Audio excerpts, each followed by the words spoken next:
আসসালামু আলাইকুম, সবাই কেমন আছেন? অবশ্যই ভালো আছেন। আমরাও আল্লাহর রহমতে ভালো আছি। তো কালকে হইতেছে আমাদের বাসায় আমার বেস্ট ফ্রেন্ড আসছিল বাবাকে দেখার জন্য। আমরা যেহেতু বাবাকে হসপিটাল থেকে নিয়ে আসছি, তো আমার বেস্ট ফ্রেন্ড এর আগে আরও অনেক দিন আসতে চাইছিল বাবাকে দেখার জন্য। তো বাবা হসপিটালে ছিল। এর আগে হইতেছে বাসায় একজনের পর তো একজন দেখতেই আসে, তার জন্য হইতেছে তার আর আসা হয় নাই। তো কালকে যখন আসে বাবার জন্য অনেক ফল টল নিয়ে আসছিল।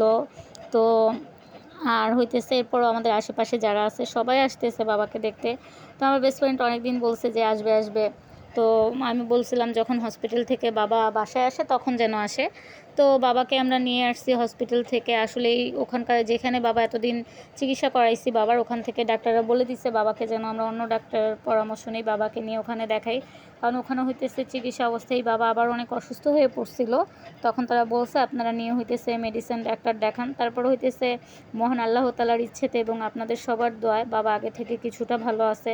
আপনারা সবাই দোয়া করবেন আমার বাবা যেন আবার আগের মতো সুস্থ হয়ে যায়। আমি জানি না বাবা ঠিক আগের মতো আবার কতটুকু সুস্থ হতে পারবে।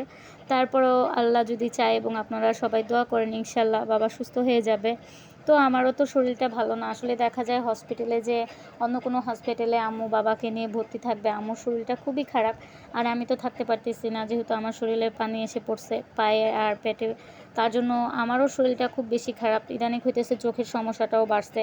কোনো জায়গায় ডাক্তার দেখাইতে যাইতে পারতেছি না। প্রচুর মাথা ব্যথা বাড়ছে আমার। যখনই চোখের সমস্যাটা বাড়ে তখন ব্যথার সমস্যাটা অনেক বেড়ে যায়। তো আল্লাহ তাআলা কেন জানি এবার আমাদের এত কষ্ট দিতেছে আমি বুঝতেছি না। আসলে আমরা ভালো থাকি বা একটু কষ্ট থাকি, সব কিছুই কিন্তু মহান আল্লাহ তাআলার দেওয়া। কারণ সে যখন যেটা ভালো মনে করে সেটাই কিন্তু করে। তো হয়তো বা এটাও আল্লাহর ইচ্ছা, আল্লাহ আমাদের কোনো পরীক্ষা নিতেছে। তো আমার কেন জানি মনে হচ্ছে কিছুদিন যাবৎ মনে হয় কষ্ট আমাদের পিছুই ছাড়তেছে না। তারপরও বাবা এবার অসুস্থ হওয়ার পরে, আমিও অসুস্থ হওয়ার পরে এক হিসেবে ভালো হইছে, অনেক অভিজ্ঞতা হইছে। মানে আসলেই কষ্ট পড়লে কতটুকু মানুষের ভালোবাসা বা কী পাওয়া যায়। তারপর আলহামদুলিল্লাহ আমাদের আশেপাশে যারা আছে সবাই আমাদেরকে অনেক ভালোবাসে। যেরকম কালকে আমার বেস্ট ফ্রেন্ড আসলো বাবাকে দেখতে, এর আগে আমার আরেকটা ফ্রেন্ড এসে বাবাকে দেখে গেছে। আর প্রতিদিন তো আমরা যেখানে থাকি আশেপাশের কেউ না কেউ বাবাকে দেখতে আসতেই আছে। মানে বাসায় মানে এত পরিমাণ মেহমান আসতেছে বাবাকে দেখতে, কি বলবো, একজনের পর একজন আসতেই আছে।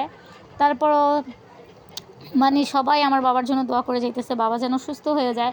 বাবা যে এভাবে হঠাৎ করে অসুস্থ হয়ে যাবে এটা কিন্তু আমরা কখনো ভাবতে পারি নাই। কারণ বাবা যেদিন স্ট্রোক করে বাবা কিন্তু ওই দিন নিজে হেঁটে হইতেছে গুলশান গেছিলো, যেহেতু গুলশান হইতেছে বাবার ইয়েটা শোরুমটা। তো বাবা হইতেছে যাওয়ার পরেই কিছুক্ষণ পর ওখানে স্ট্রোক করে। আসলে সবই তো আল্লাহর ইচ্ছা। এর আগের দিন হইতেছে বাবা প্রতিদিন বাইক নিয়ে যায়। তো বাবা যেদিন স্ট্রোক করবে এর আগের দিন বাবার বাইকটা নষ্ট হয়ে যায়।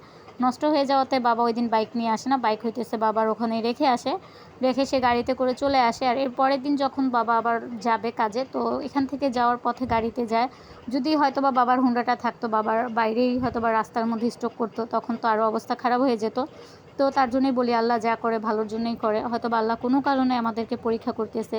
যেমন আমি কিছুদিন যাবৎ কিন্তু আপনাদের সাথে ভিডিও শেয়ার করতে পারি না। আমি যেরকম আজকে যে ভিডিওটা শেয়ার করতেছি এটা হইতেছে কালকের, এর আগের একটু, আবার আজকের একটু। কালকে হইতেছে আমার ফ্রেন্ড যখন আসে বাবার জন্য ফল ফাকড়া নিয়ে আসে অনেক কিছু। আবার হইতেছে সিজদামণিকেও যাওয়ার সময় টাকা দিয়ে গিয়েছিলো।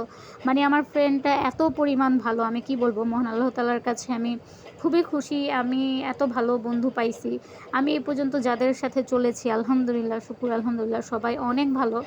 আমি অনেকের ভালোবাসা পেয়েছি আমার এই লাইফে, প্রচুর পরিমাণ, যা কিনা ধারণার বাহিরে, আমি বলেও শেষ করতে পারবো না। তো সবার জন্য আমার অনেক অনেক দোয়া ভালোবাসা, যারা আমাকে এতটা ভালোবাসে। তো ইউটিউবে এসেও আমি অনেকের ভালোবাসা পেয়েছি। তো ইদানিং হইতেছে যখন ভিডিওগুলো মানে আমি শেয়ার করছি, তো যারা ভালোবাসে তারা তো আমার পাশে আছেই। তো এর মধ্যে বলতেছিলাম ইউটিউবে আর ভিডিও টিডিও শেয়ার করবো না, যেহেতু প্রতিদিন ভিডিও দিতে পারতেছি না। আমার ভিডিওতে কোনো 1 মিনিট পরিমাণ ওয়াচ টাইম বাড়তেছে না কিছুদিন যাবৎ। দেখা গেছে আমি যখন আগে সবার ভিডিও দেখতাম, কমেন্ট করতাম, আলহামদুলিল্লাহ আমার প্রতিদিন ভালোই ওয়াচ টাইম বাড়তো। যখন থেকে আমার বাবা অসুস্থ হয়ে পড়ে, আমি অসুস্থ হয়ে পড়ি, আমি কারো ভিডিও দেখতে পারি না। তো আমি শুধু এতটুকুই বলবো, যারা যাদের এতটুকু মাথায় জ্ঞান নাই যে যার ভিডিওতে কমেন্ট করতেছি, ভিডিও দেখতেছি, সে যদি সুস্থ থাকতো, তার বাসার সব কিছু ঠিকঠাক থাকতো, তার ভিডিওতে আমরা কমেন্ট করতেছি, তারা তো উত্তরটা তো দিত। এটা ভেবেও কিন্তু অনেকে ভিডিওটা দেখতো। তো আসলে হয়তোবা যে যেটা ভালো বুঝে দেখে না। তো ইনশাল্লাহ আমাদের পরিস্থিতি ঠিক হয়ে যাবে। আল্লাহ তাআলা কিন্তু সবসময় মানুষকে একই পরিস্থিতিতে রাখে না। তারপর হইতেছে দেখেন আমাদের বিপদের উপর বিপদ। আমি কিন্তু শুধুই বলতেছি না, বিপদ মনে হচ্ছে আমাদের পিছুই ছাড়ছে না। আমি এর আগে অনেকগুলো ভিডিওতে বলেছি আমরা যে বাসাটায় থাকি, বাসা হচ্ছে আমাদের ছাড়তে হবে। তো আমাদের পরে ছাড়া হলো না, বাবা এর মধ্যে স্ট্রোক করলো। আমরাও ভালো ওরকম কোনো বাসা পাইনি। আর আমরা যে বাসাটায় থাকি, এই বাসার বাড়িওয়ালা আন্টি অনেক ভালো, আঙ্কেলও ভালো। তো আম্মু একটা মায়ায় পড়ে গেছে, আমরা সবাই মায়ায় পড়ে গেছি তাদের। চাইতেছিলাম না যাইতে এই বাসা থেকে, তার জন্যই হইতেছে পরে থেকে যাওয়া। ৫ তলা খালি হয়েছে, আমরা ৫ তলায় ২-১ দিনের মধ্যে উঠবো। আমাদের বাসার পরিস্থিতি খুবই খারাপ, আমরা কীভাবে এই মাল সাবানা উঠাবো। এদিক দিয়ে বাবা অসুস্থ, বাবা তো নিজে একা চলাফেরা করতে পারে না। তারপরে একটার পর একটা সমস্যা, এই আর কি। তো ঘরের পরিস্থিতি খুবই খারাপ। আর আমি ইদানিং কিছুই খাইতে আমার ভালো লাগে না। দেখা যায় আমি একটু চাল ভাজা রাখি, চাল ভাজা অবশ্য আমার আগে থেকেই পছন্দ। তো ইদানিং হইতেছে একটু চালটা বেশি করে ভেজে রাখি, একটু চা আর একটু চাল ভাজা খাই যখন ক্ষুধা লাগে। ভাত ওরকম খাই না, রাত্রে তো ভাত খাই না। দুপুরবেলা আমি একবেলা ভাত খাই, কারণ রাতে ভাত খাইলে হইতেছে আমার হাত পা ফুলে যায়, প্রচুর ফুলে যায়, শরীরে পানি চলে আসে। লিভারের সমস্যাটা আর কিডনির সমস্যাটা হওয়ার পরেই হইতেছে আমার এই সমস্যাটা হয়। তো কি করব, সবই তো আল্লাহর ইচ্ছা, যেহেতু আল্লাহ দিছে কিছুই করার নেই। তো এর মধ্যে রেগুলার ওষুধ খাইতেছি। সবাই দোয়া করবেন যেন সব কিছু আলহামদুলিল্লাহ আমাদের ঠিক হয়ে যায়। তো চালগুলো ভেজে একটু রেখে দিব, তার জন্য চালটা ভাজতেছিলাম। যেহেতু ভাত খেতে ভালো লাগে না, ভাতও খাই না ওরকম, তার জন্য দেখা যায় আম্মুও খায় আমিও খাই, আমার কাছে ভালোই লাগে। তো এই দেখেন ঘরের পরিস্থিতি বলছিলাম, দেখেন বলি না আল্লাহ যখন বিপদ দেয় সব দিক থেকে দেয়, সব কিছু গাঁট্টি বাঁধা। এত পরিমাণ গাঁট্টি বাঁধা রাখছি কি বলবো, গাঁঠি আর গাঁঠি, গাঁঠি আর গাঁঠি। আর এখানে হইতেছে আমার যত, আমি প্রচুর পরিমাণ হইতেছে কি বলে প্লেট বাটি এগুলো অনেক কিনি। আর গাঁঠি তো বাঁধা আছে, দেখতেই পারতেছেন এত পরিমাণ গাঁঠি। তো গাঁঠি শেষ নাই, এরপর হইতেছে বারান্দায় ভরা, আরও উপরে আলমারির উপরে ভরা। তো সব গাঁঠি হইতেছে এগুলো উপরে উঠানো লাগবে, খাট খোলা লাগবে, মানে কি বলবো এত পরিমাণ গাঁঠি হয়েছে আমাদের, ধারণার বাহিরে, গাঁঠির অভাব নাই। তো সবাই দোয়া করবেন সব কিছু যেন আমাদের ঠিকঠাক মতো হয়ে যায়। তো ছোটো ভাই তার বন্ধুদেরকে নিয়ে আসবে আমাদের একটু হেল্প করার জন্য, কারণ বাবা অসুস্থ, বাবা তো কিছুই করতে পারবে না। আম্মু অসুস্থ, আম্মু হইতেছে কয়বার উপরে উঠবে আর নামবে, আমারও অবস্থা খারাপ হয়ে যাবে। ৫ তলায় ওঠা নামাটা কিন্তু খুবই কষ্ট। সিজদামণির পরীক্ষা ৩ তারিখ থেকে, ফাইনাল পরীক্ষা। সিজদামণিকে একবার স্কুলে দিতে হয়, প্রাইভেটে দিতে হয়, আরবি পড়তে দিতে হয়, আবার আনতে হয়। তাহলে দেখেন কতবার ওঠানামা লাগবে, এর থেকে বড় কষ্ট আর কিছু হইতে পারে না। তারপর যদি আমাদের বাসাটা আপাতত পাল্টানো না লাগতো, তাও কিন্তু একটু আমরা ভালোভাবে থাকতে পারতাম, ফ্রি থাকতে পারতাম। কিন্তু এত পরিমাণ কষ্ট, মনে হয় এবার আরও বেশি কষ্ট হয়ে যাবে। তারপরও ইনশাল্লাহ আমি এখন থেকে চেষ্টা করব রেগুলার আপনাদের সাথে ভিডিও দিতে, কারণ আমারও কিন্তু অনেক সমস্যা হইতেছে।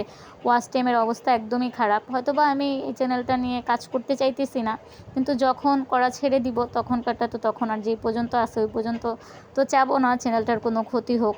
আর এই তো এখানে হইতেছে বাবার হাতে পায়ে একটু তেল দেওয়া হবে, তার জন্য হইতেছে সরিষার তেল আর রসুন গরম করতেছিল আমার ছোট ভাইয়ের শাশুড়ি। সে হইতেছে খুব ভালোভাবে তেল মালিশ করতে পারে হাতে। তো বাবাকে দেখা যায় হাতে পায়ে একটু সুন্দরভাবে আন্টি মালিশ করে দিলে বাবার একটু ব্যথাটা কমে। আবার বাবাকে কিন্তু আমরা প্রতিদিন নিয়ে থেরাপি দিয়ে নিয়ে আসি, নিয়ে যাই আবার থেরাপি দিয়ে নিয়ে আসি। আসলে সব কিছু মিলিয়ে আমাদের অনেক কষ্ট হয়ে যাইতেছে। তো এর আগে অনেক আপুরা কিন্তু আমার বাবার খবর জানতে চাইছিলেন, বাবার কী অবস্থা। তার জন্য হইতেছে যেহেতু ভাবলাম আগেরও ভিডিও করা আছে, আজকেও একটু করছি, কালকে একটু করছি, তাহলে সব আপুদেরকে জানাই যে আমরা সবাই কেমন আছি। তো আলহামদুলিল্লাহ বাবা কিন্তু আগে থেকে অনেকটা ভালো আছে, মানে ওরকমভাবে না, মানে আগে তো বাবা চলতেই পারে নাই, এখন উঠে একটু দাঁড়াইতে পারে, কিন্তু নিজে নিজে চলাফেরা ওরকম করতে পারে না বাবা। ওরকম কি একা একা চলাফেরা করতে পারে না। গতকালকে হইতেছে আবার পড়ে গেছিলো দুপুরবেলা, ঘরে পড়ে বাবার 2 হাঁটু ছিলে গেছে, ছিলে একদম রক্ত বের হয়ে গেছে। সে হইতেছে হাতটা ধুইতে চাইছিল একা একা দাঁড়ায়া, যেহেতু পারে না আম্মু ধরে হইতেছে নেয়, ধরে নিয়ে আসে বাথরুম থেকে। তো তারপরেও এখন যেরকম একটু একা দাঁড়াইতে পারে, ওকে দিন তো দাঁড়াইতেও পারে নাই, তার জন্য বললাম সবাই দোয়া করবেন। আর এখানে হইতেছে আমি একটু চা বানাইতেছিলাম, আন্টি যেহেতু আসছে, আমার ছোটো ভাইয়ের শাশুড়ি আন্টি কিন্তু খুবই ভালো, খুবই মিশুক, নাদিয়াও ভালো আলহামদুলিল্লাহ। তো এখানে হইতেছে আন্টিদের জন্য একটু চা বানাইতেছিলাম। তো আমিও একটু খাবো সন্ধ্যাবেলা, ভাবছিলাম চা, যেহেতু চাল ভাজছি, চাল ভাজার সাথে চা না হলে কি আর চলে। তো কে কে আছেন আমার মতো চাল ভাজা দিয়ে চা খেতে পছন্দ করেন অবশ্যই কমেন্টে জানাবেন। আর আপনারা দোয়া করবেন আমি যেন ঠিক আগের মতো রেগুলার আপনাদের সবার ভিডিও দেখতে পারি, এবং আপনারাও আমার পাশে থাকবেন, আমিও আপনাদের পাশে থাকবো ইনশাআল্লাহ। তবে আমি সবার উদ্দেশ্যে না, যারা হচ্ছে মানুষের বিপদটা বুঝেন না, কষ্টটা বুঝেন না, আমি শুধু এতটুকু বলবো, দেখেন বিপদ কখনোই বলে আসে না আজকে আমার বিপদ আসছে কালকে যে আপনার বিপদ আসবে না এমন কোনো কথা নেই। তো সবার সাথে ভালো সম্পর্ক রাখুন। আল্লাহ কিন্তু অনেক সময় আমাদেরকে পরীক্ষা করে আমরা বিপদে পড়লে কে কী করি। তো ইনশাল্লাহ আমি কখনোই এমন করব না। আল্লাহ তাআলা আমাকে এই বিপদ থেকে মুক্তি করুক, সব কিছু সমাধান করে দেখ আগের মতো।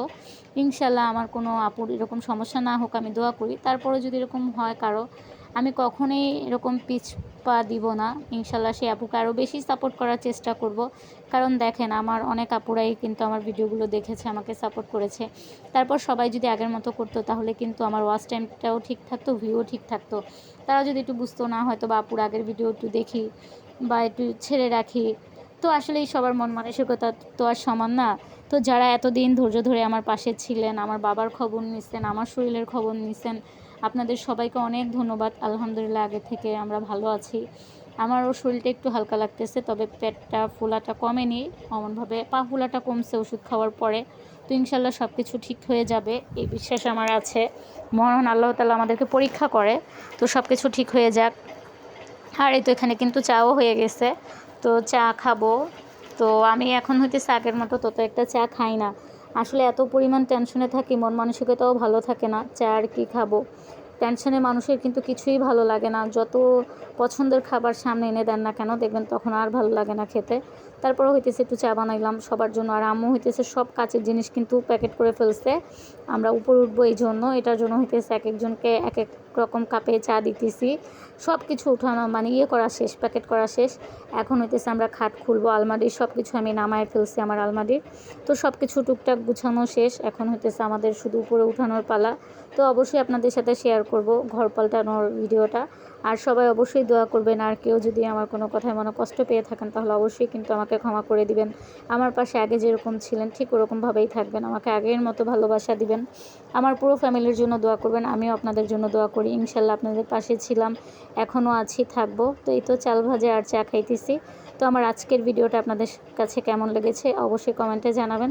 তো আমার আজকের ভিডিওটা এতটুকুই ছিল, সেই পর্যন্ত সবাই ভালো থাকুন, সুস্থ থাকুন। আল্লাহ হাফেজ।